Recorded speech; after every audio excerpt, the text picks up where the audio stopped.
Indonesia 2, Bahrain 2. Ini benar pertandingan yang sebenarnya satu sisi mengecewakan karena wasit harusnya bisa kasih kita menang di saat waktu injury time ini udah berakhir, dia malah tambahin lagi. Yang dimana gue sempat nonton sebelumnya yang reviewnya dari Coach Justin, dia mengatakan kalau mungkin nggak apa-apa ditambah menit yang sebanyak itu kalau misalnya ada cedera ataupun juga ada pelanggaran yang mengakibatkan waktu permainan ini di-delay lama banget. Tapi di pertandingan kemarin di babak kedua injury time itu nggak ada momen kayak gitu, sehingga pada akhirnya gue setuju nggak bisa dipertanggungjawabkan sama wasit kemarin dari Oman. Benar-benar mengecewakan banget. Tapi di satu sisi ada satu faktor juga dari sisi kita yang menyebabkan kenapa kita bisa pada akhirnya harusnya menang malah seri dengan skor 2-2. Pertama-tama kita bedah dulu dari formasi Indonesia lawan Bahrain.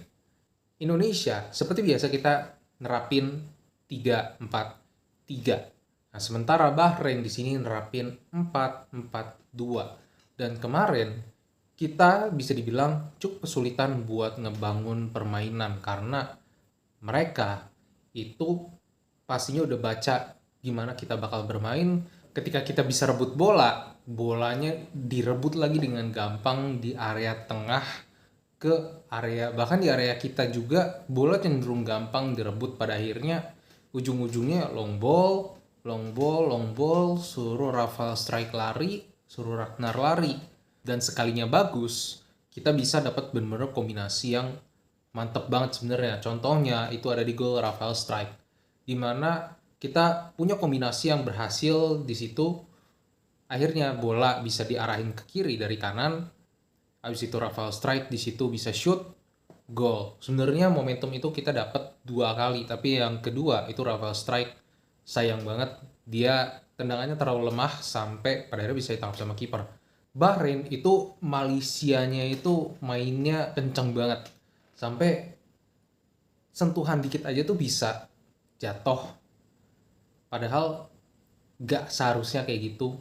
Tapi di satu sisi kalau misalnya ngelihat dia punya kemampuan, terutama nomor 8 ini ngeri banget sih. Nomor 8 dari Bahrain itu kemampuan free kicknya mantep banget sih. Dan kalau ngeliat gol pertamanya juga itu benar tipis banget di atas tiang. Habis itu beberapa momen dia punya free kick itu mostly meleset pun juga tipis-tipis itu. Jadi emang seberbahaya itu. Makanya mungkin di satu sisi juga ya mereka juga punya keunggulan tersendiri sehingga mereka juga bisa ngelakuin Malaysia sesuka hati mereka gitu kan. Tapi balik lagi, kalau dari segi entertainment pertandingan ya ini ya sebenarnya nggak sesuai dengan apa yang diharapin banyak orang. Tapi at the end yang diincar adalah 3 poin, dan semoga Indonesia bisa membalas kekalahan ini di GBK. Kenapa gue bilang ini kekalahan walaupun hasilnya seri gitu, karena secara permainan kita bisa secara skor juga ngunggulin mereka gitu kan. Tapi pada akhirnya ya yang bikin kita seri rasa kalah ya balik lagi keputusan wasit. Keputusan wasit itu harusnya 90+6 tapi ditambahin sama dia bahkan sampai 3 menit lebih. Kita kejebolan di menit 98 by the way.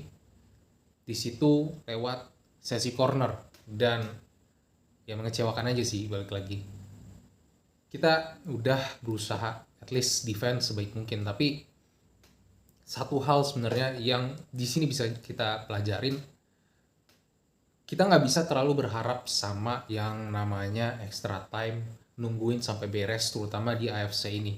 Kita udah belajar di pertandingan ini, terutama kalau mereka tuh bisa ya nambahin waktu sesuka hati mereka gitu kan, berdasarkan law of the game. Karena law of the game ya sendiri bilang kalau wasitnya ini bisa menambahkan waktu permainan setelah injury time sesuai dengan insting mereka. Setelah ada yang namanya misalnya cedera di injury time, ataupun juga kalau misal pemain ada yang ngulur-ngulur waktu di injury time, nah itu wasit berhak menambahkan menit bermain lebih. Tapi di kemarin itu nggak ada alasan yang sebenarnya bisa membuat wasit ini harusnya nambahin sebanyak 2 menit, 3 menit. Mungkin 30 detik bisa gitu kan, masih bisa diterima kelebihan. Tapi kalau sampai 2-3 menit di pertandingan kemarin itu enggak banget sih. Makanya kemarin wajar banget marah semua para pemain Indo, sampai kalau nggak salah namanya Sumarji, salah satu bagian dari wasit Indonesia itu sampai di kartu merah. Tapi at the end kita punya banyak peluang yang sebenarnya kita tuh bisa manfaatin dan bahkan kita bisa kill the game. Contohnya counter dari Witan. Yang kedua, counter dari Marcelino. Itu nggak bisa kita manfaatin dengan maksimal. Witan itu counter tinggal kontrol dikit bisa shooting. Dribblingnya kekencengan, akhirnya bolanya juga larinya terlalu kenceng. Habis itu juga ada momen yang diselamatin sama kiper dari Bahrain. Tapi overall kita nggak berhasil untuk kill the game itu, dan itu adalah hal yang sebenarnya paling krusial yang pada akhirnya ya ninggalin kita dalam hasil seri.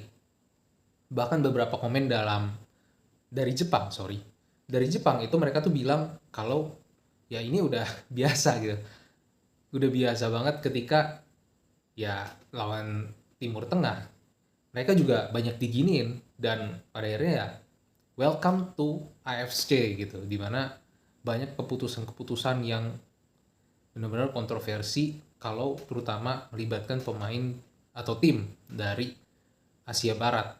Jadi ya pelajaran kedepannya kita harus bisa lebih maksimal dalam mencetak gol, terutama sisi serangnya kita harus diperbaikin.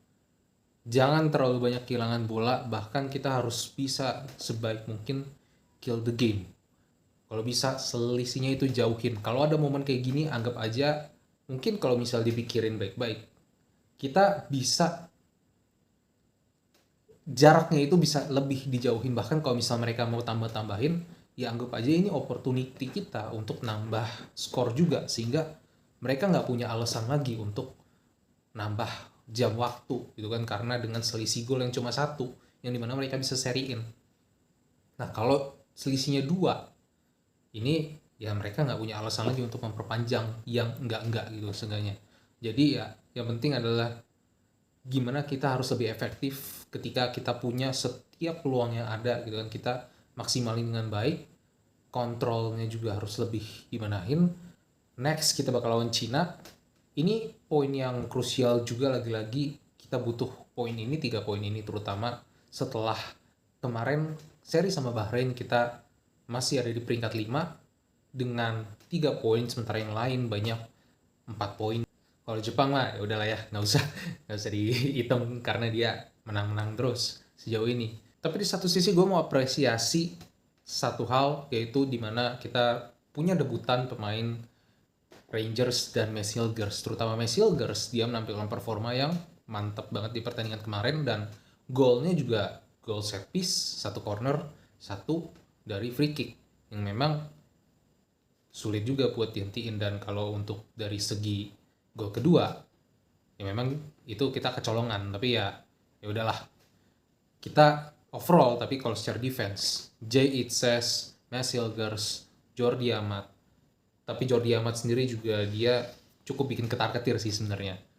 Akhirnya diganti, dan overall kita secara defense performa kita cukup bagus, hanya aja di lini tengah dan lini serang ini memang dia masih banyak PR. Itu aja untuk video kali ini. Thank you for watching, dan kita ketemu lagi di match selanjutnya. Nanti kita bakal review Indonesia lawan China.